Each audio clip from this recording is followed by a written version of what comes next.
Alright everyone, so I have made Lego hybrids.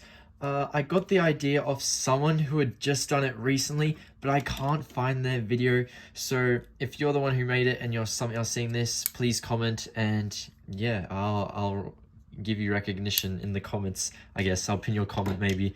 But yeah, I have some walking Quetzes. I thought this would be fun. But yeah, I just thought I could add a unique spin because I have pretty much most of the Lego dinosaurs, so I thought could have some fun. Got a little Gallimimus arm for this Stygimoloch, why not? And crawling four-legged Dilophosaurus.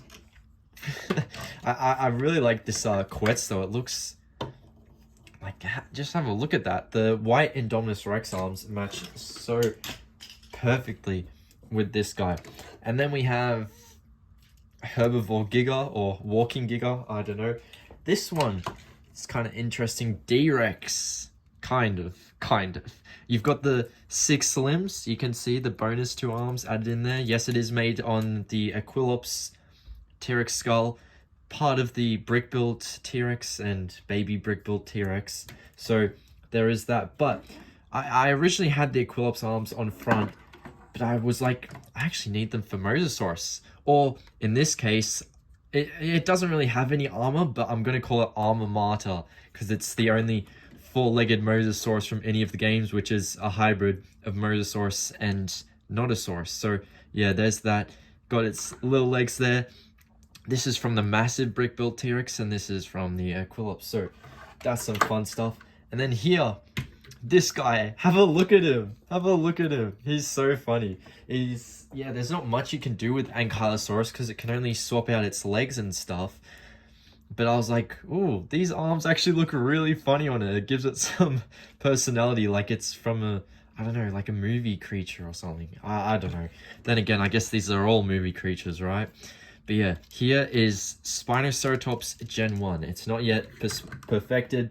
It's more like Giganspinoceratops, I guess. But here, this is the more perfected Spinoceratops. It is, you know, the Jurassic Park 30th Triceratops, and then obviously has the Spinosaurus bits. I think it's really neat, and the size of it, you know, just really goes to show how big an adult Spinoceratops could get, I guess. So yeah, there's that.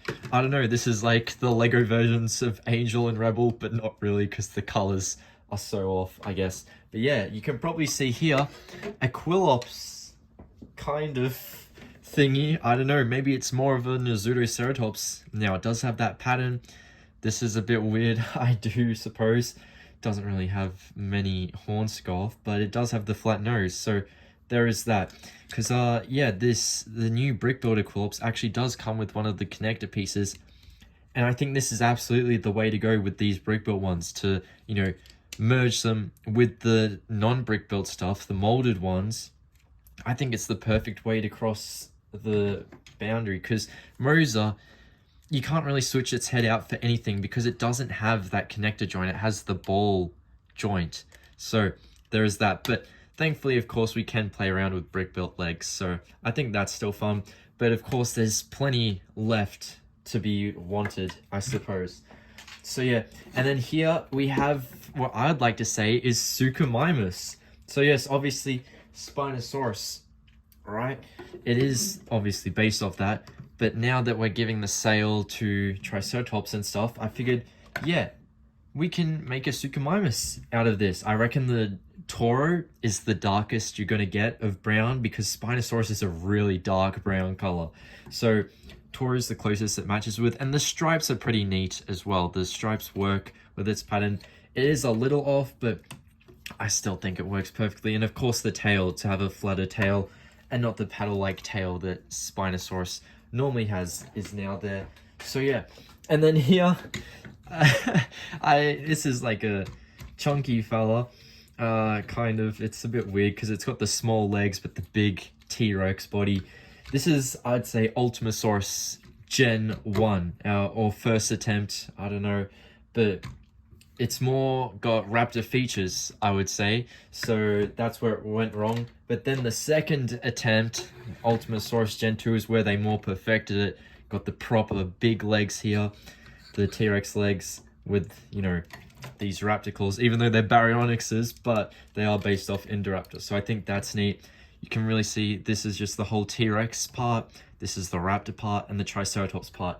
Obviously, yes, we are missing stuff like Stegosaurus and Ankylosaurus, because you can't connect Ankylosaurus's tail.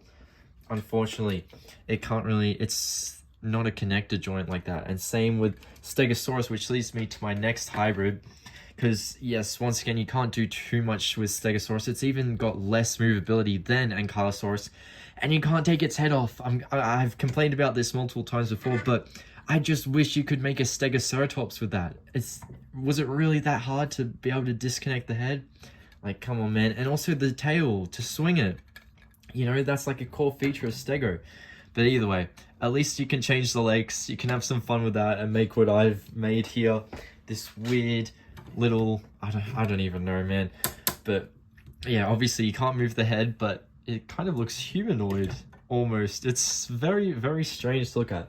And now here is like a I don't even know, let's say it's Plesiosaurus, right? This could almost be Caprosuchus as well, but it's almost a bit too down low.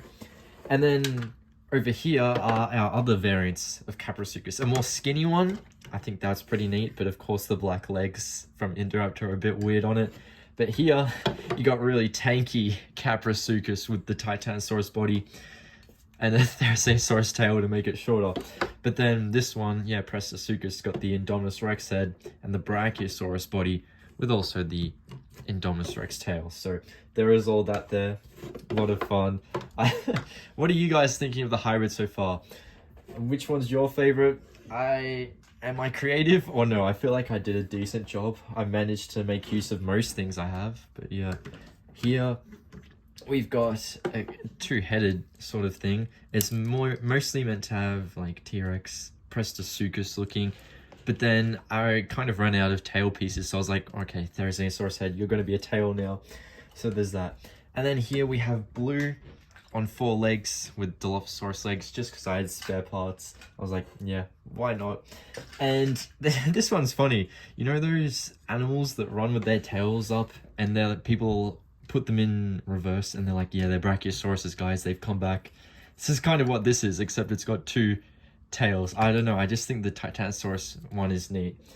And then up the back here, we have got 3-headed creatures. We've got Allosaurus with 2 Carnivorous heads and Indominus Rex with 2 T-Rex heads. So lots of fun there. And then here we have Plesiosaurus, I guess. So Titanosaurus, Quetzalcoatlus wings, Triceratops body. And then up the back we have the Super Hybrid. I just snapped it, unfortunately. But it is meant to be like 4 pteranodons connected to this, like, you know, bipedal Brachiosaurus type thing. So yeah, there's that multicolored pteranodon, all 4, not all pteranodons, but most of the colors you can get, and then Brachiosaurus, of course. So yeah, let me just try connect that before I end the video. There we go. All the pteranodons are connected. The red one / gray up the back, green, blue, and brown. We also have the Fallen Kingdom one, but I just figured it's too close to the red one, so we'll try to get as much color variation. But yeah, I hope you guys enjoyed. I don't know, did you think my hybrid creations were pretty cool? Make sure to let me know in the comments, and I'll see you later. Bye, everyone.